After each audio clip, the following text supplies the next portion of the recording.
Tardes. En esta ocasión vamos a estar analizando lo que sería el caso de el doctor Mooney y los hermanos Reimer. Ok, ¿cuál es el contexto del caso? Empecemos. En lo que son los años de 1960, el psicólogo y el sexólogo John Mooney realiza un experimento con el objetivo de demostrar que la identidad de género se forma principalmente por crianza y ambiente y no como tal por biología.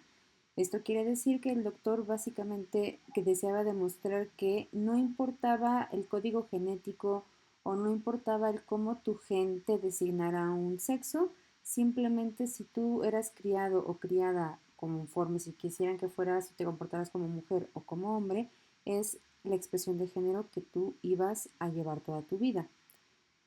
El caso comienza originalmente cuando uno de los gemelos Reimer, que en este caso es Bruce, sufre un accidente durante una circuncisión que destruye su órgano reproductor, en este caso su pene, y por tanto los padres preocupados buscan el consejo de Mooney, que para entonces ya era un sexólogo bastante reconocido, quien les sugiere llevar esta, digamos, terapia, por decirlo de algún modo, y entonces Mooney le sugiere criar al pequeño como si fuera niña, asegurando que pues prácticamente se iba a poder adaptar y siempre se iba a poder adaptar al rol femenino.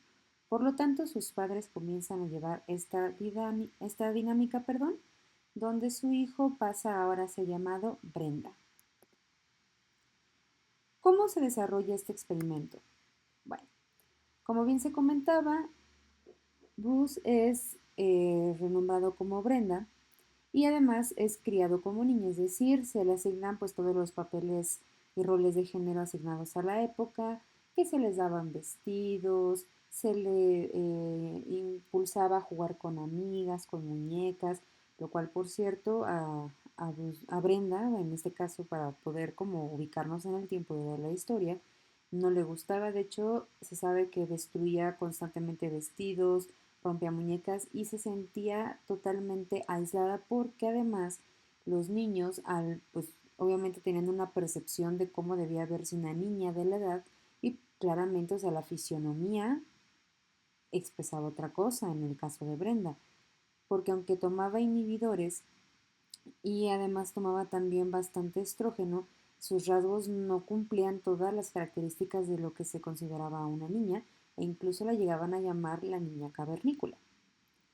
En el caso de su hermano, mantiene su crianza básica, pero al mismo tiempo aquí surge vamos a decirlo, un paradigma en el cual los hermanos comienzan a sentir un poco, en el caso de Brenda, recelo hacia su hermano porque él quería sentirse básicamente o que lo criaran de la misma manera, mientras que su hermano siente bastante ansiedad, siente preocupación, pero sobre todo impotencia por ver el sufrimiento de su hermana, que para este momento todavía no sabe que era hermano, pero se entiende. A pesar de esto, algo muy controversial durante el experimento es que los gemelos asistían a sesiones, si es que se le pueden llamar de esta manera, para que el doctor Mooney reforzara los roles de género. Dice la historia que en estas sesiones los obligaba a quitarse la ropa y que Brian, que es el hermano que mantenía su rol de niño, no es que tocara íntimamente a su hermano, pero que sí pudiera pues palpar, por ejemplo, los glúteos o las piernas de su hermano, mientras no hacía nada o simplemente se colocaba en una posición fetal en el suelo o se arrodillara en el suelo. Mooney describía esto como un patrón de conducta adaptativo para una posterior vida sexual. Él siempre negó todo esto que se dice. Ahora, Mooney consideraba este caso una prueba viva de que su teoría de identidad de género estaba basada en la crianza, ya que decía que era un caso de éxito. Y por años el hombre estuvo publicando informes que afirmaban que todo había salido completamente bien que Brenda se había adaptado perfectamente a su rol como mujer y que prácticamente no había ningún tipo de problema en el experimento. Ahora, vamos con el familiograma.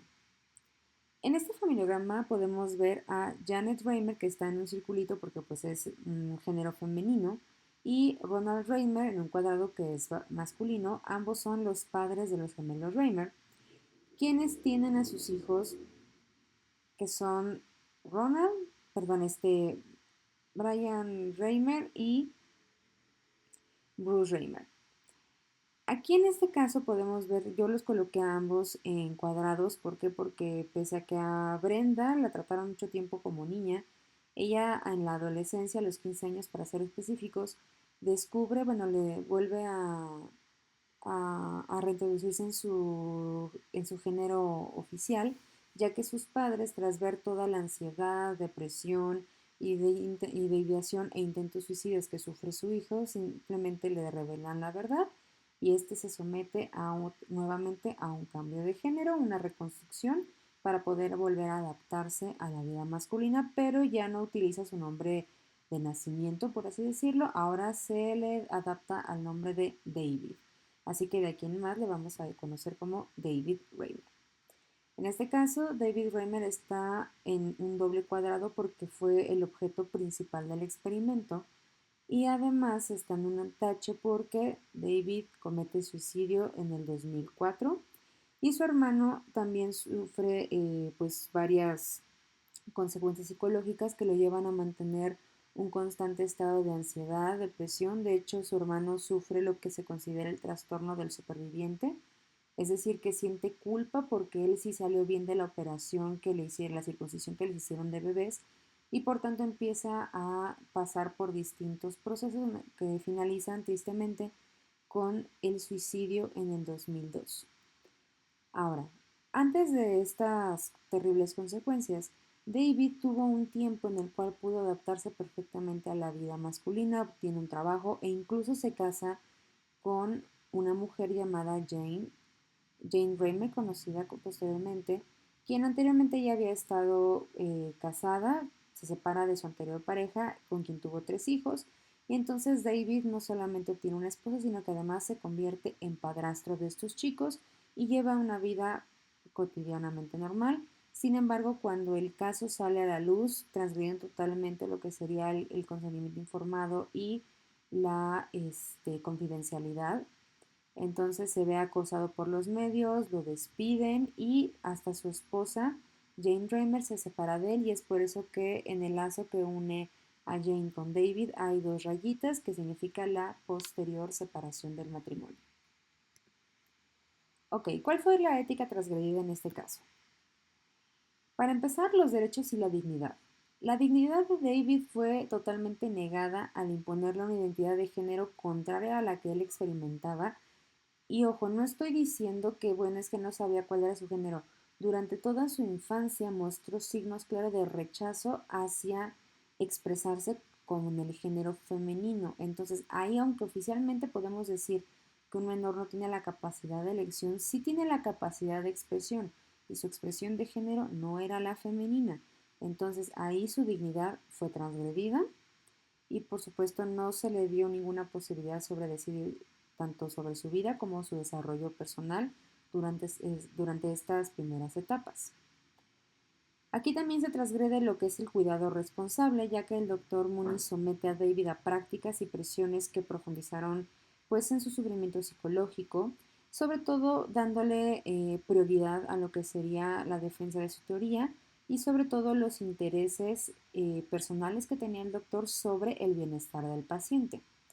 Esto también involucra un poco, en mi opinión, con respecto a la familia, ya que, digo, independientemente de si está la cuestión de que es que sabían, es que no sabían, la verdad es que muchas veces, ¿cuántas veces no hemos nosotros como personas seguido las indicaciones de un profesional de la salud de manera ciega? Porque vamos, estamos dándole esa confianza a este personal de la salud. En este caso yo pienso que los papás de los gemelos, o sea, el matrimonio Raymer, hicieron esto.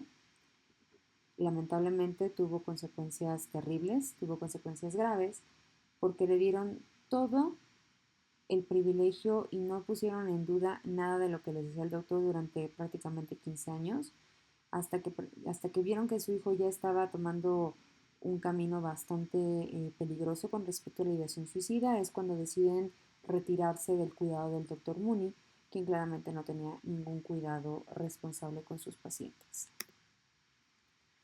Ahora, también tenemos lo que es la integridad en las relaciones profesionales. Esta se fue violada cuando el doctor Mooney presenta públicamente el caso, no solamente como un éxito, sino que además de ocultar información, cuando da datos distorsionados y todo ahora sí que para obtener todo lo que son el prestigio académico, premios y reconocimiento.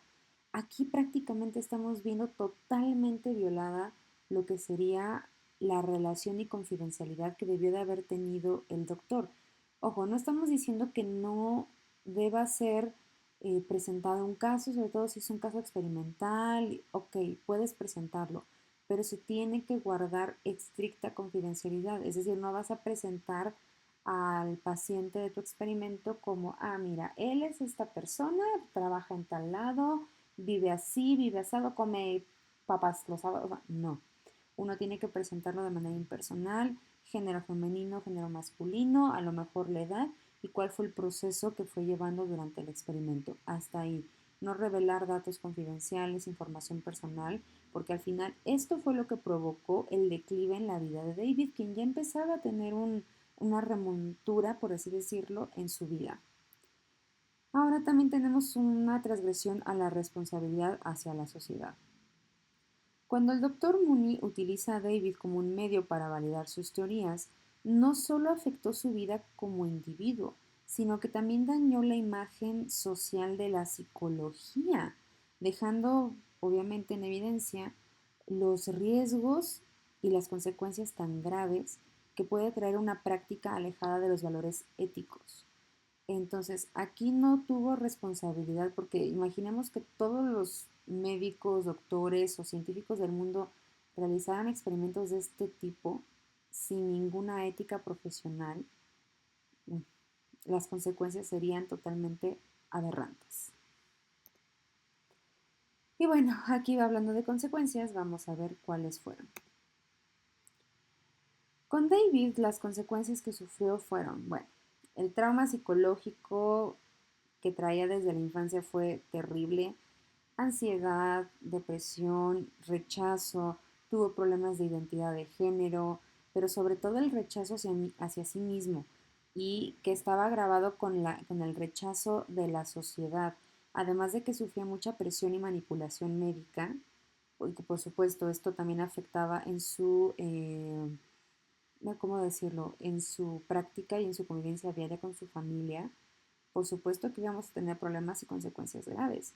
Por lo tanto, aparte de los intentos suicidas durante su adolescencia, al finalizar, cuando es rechazado del trabajo, más bien dicho, despedido, cuando su esposa lo deja, además después de la trágica muerte de su hermano, sencillamente David decide terminar su vida, comete suicidio a los 34 años durante el 2004. Entonces aquí podemos ver que pues el caso de éxito nunca existió. Las consecuencias psicológicas para David fueron terribles. Prácticamente toda su vida vivió con una carga emocional tan grave que prácticamente siempre sufrió de depresión, ansiedad generalizada, sufrió de un constante rechazo y odio hacia sí mismo. No lograba ubicar su papel en la vida cotidiana porque no se sentía bien consigo mismo. Y pues, ¿cuál fue el resultado? Ese trágico desenlace para él. Con su hermano tuvimos algo muy parecido. Sabemos que los gemelos en general tienden a tener una conexión emocional muy fuerte porque comparten demasiado desde que están dentro del útero materno. Entonces, durante toda la crianza, Brian no solamente sufre por su hermano, sino que también le genera ansiedad e impotencia porque no sabe, no tiene una idea clara de cómo puede ayudar. Y de hecho, pues no es su papel, pero en su mente infantil no sabía cómo hacer que su hermana, entre comillas, se sintiera bien. Eh, Cuando sale el caso a la luz posteriormente, se ve igualmente acosado por los medios. Por supuesto, hace que su ansiedad, porque también crece con una ansiedad generalizada, se vea gravemente exacerbada.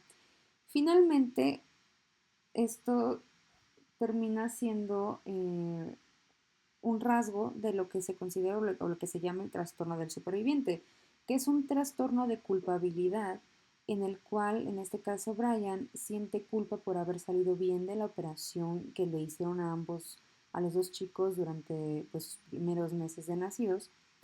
Entonces, porque dice es que porque yo sí tuve que salir bien y el único que sufrió fue mi hermano. Esto lo lleva a caer en una depresión severa.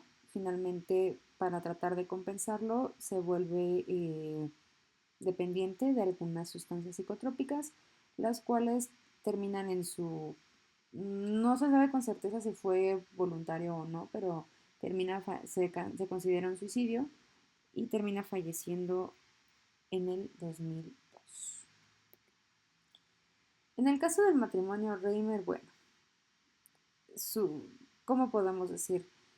Tensión, trauma, ansiedad, depresión, eh, sentían acoso por parte de la comunidad científica, especialmente por el doctor Mooney. Sufrieron bastantes críticas y exposición mediática cuando el caso sale a la luz gracias al doctor Mooney. Y por supuesto, aún después de todo esto, continúa una persecución y cuestionamiento sobre respecto a la calidad de crianza que ellos dieron. Aquí no voy a defender realmente ni a ver tampoco a castigar a la familia Reimer. Simplemente siento que fueron víctimas de circunstancias que ellos no podían controlar. Como dije hace rato, cuántas veces no hemos seguido al pie de la letra las indicaciones de un médico o de un científico porque decimos es que él o ella es quien tiene la experiencia, el conocimiento. Por una parte, también pienso que, bueno, si yo veo que mi hijo, mi hija, claramente no acepta su rol de género, no tengo por qué someterlo, más cuando estoy sufriendo que desde pequeñito ya Brenda en ese momento tenía consecuencias muy graves. Pero bueno, eso es un aspecto propio y muy personal. Ahora, con respecto pues en qué terminó la familia Reimer, quedó marcada especialmente con el dolor, porque no fueron nada más uno, sino sus dos hijos cometen suicidio a una edad bastante temprana. Y pues yo creo que eso es algo que termina persiguiendo a las personas durante años. En el caso del doctor Mooney, bueno, después de haber obtenido tanto reconocimiento, realmente las consecuencias que sufrió fueron más en una cuestión laboral, en una cuestión de credibilidad, ya que su paso, ya que su caso, perdón, pasa a ser un ejemplo de mala praxis y una experimentación ética cuestionable. Y aunque había recibido ya mucho reconocimiento y muchos premios, estos prácticamente le fueron retirados y se ve excluido de la comunidad científica. Realmente aquí pues todo lo por lo que luchó se le vino abajo y aunque el doctor nunca enfrentó un proceso judicial como tal, su credibilidad académica termina totalmente dañada. El doctor Mooney fallece en el 2006, dejando su legado totalmente manchado. ¿Con qué concluyo yo este caso? Bueno, el caso del doctor Mooney y los hermanos Reimer representa, en mi opinión, una de las lecciones más duras en la historia de la psicología, porque lo que comienza como un intento de demostrar una teoría científica termina convirtiéndose en una profunda tragedia humana, lo cual nos enseña que la falta de respeto a un código ético, en este caso el código ético del psicólogo, eh, sobre todo a transgredir lo que es el consentimiento informado, la dignidad de las personas y la protección del bienestar emocional, lleva a consecuencias terribles. En este caso fue la pérdida de identidad, el sufrimiento psicológico y finalmente la muerte de los dos hermanos.